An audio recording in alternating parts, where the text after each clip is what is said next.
ಮಾರುಕಟ್ಟೆಯಲ್ಲಿ ಬೆಲೆ ಸಿಗದೆ ಈರುಳ್ಳಿ ಬೆಳೆಗಾರ ಕಂಗಾಲಾಗಿದ್ದಾನೆ. ರಾಯಚೂರು ಮಸ್ಕಿ ತಾಲೂಕಿನ ಮೆದಿಕಿನಾಳ ಗ್ರಾಮದಲ್ಲಿ ನಡೆದಿರ್ತಕ್ಕಂಥ ಘಟನೆ ಇದು. ಕಟಾವು ಮಾಡಿದಂತಹ ಈರುಳ್ಳಿಯನ್ನೇ ಜಮೀನಿನಲ್ಲಿ ರೈತ ಬಿಟ್ಟು ಹೋಗಿರುವಂಥದ್ದು. ಅಂದರೆ ರೈತರಿಗೆ ಮಾರುಕಟ್ಟೆಗೆ ಈರುಳ್ಳಿ ಸಾಗಿಸುವಂಥ ಖರ್ಚೇ ಹೆಚ್ಚಾಗ್ತಾ ಇದೆ.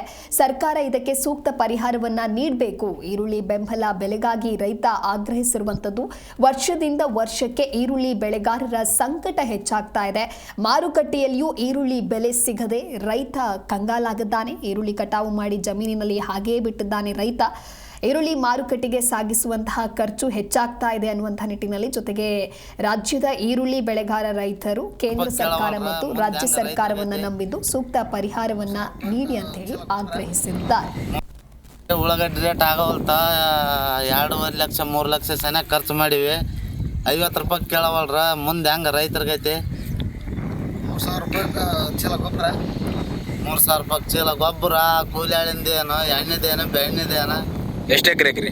5 ಎಕರೆ ಹಾಕಿವ್ರಿ. ಏಟು ಓಟ ಮಾಲ್ ಹೊಡೆದಿಲ್ಲ ಎಲ್ಲಿಗೆ? ಇಲ್ಲೇ ಬಿದ್ದೈತಿ ನೋಡ್ರಿ, ನೀವು ನೋಡ್ರಿ. ಕಿತ್ತ ಎಕರೆ ಅಲ್ಲಿ ಯಾರು ಕೇಳೋರು? ಯಾರು ಕೇಳವಲ್ರಿ. 50 ರೂಪಾಯಿ ಕೇಳೋರಿಲ್ಲ. ಗಾಡಿ ಬಾಡಿಗೆ ಅಲ್ಲಿ ಹೋದ್ ಗಾಡಿ ಬಾಡಿಗೆ ಆಗಲ್ಲ. ಹಾಂ, ಇಲ್ಲಿ ಇವತ್ತು ಯಾವ್ದು ಬಂದಿಲ್ಲ? ಯಾರು ಬಂದಿಲ್ಲ ರೈತರು? ಯಾರು ಬಂದಿಲ್ರಿ, ಯಾರು ಬಂದಿಲ್ಲ, ಕೇಳಿಲ್ಲ. ಅದ ರೇಟ್ ಇಲ್ಲ ಅಂತಾರ, ಬರ್ತಾರ, ನೋಡ್ತಾರ, ಹೋಗ್ತಾರ. ಸರ್ಕಾರಕ್ಕೆ ಏನು ಹೇಳ್ತೀರಿ ಇದ್ರ ಬಗ್ಗೆ?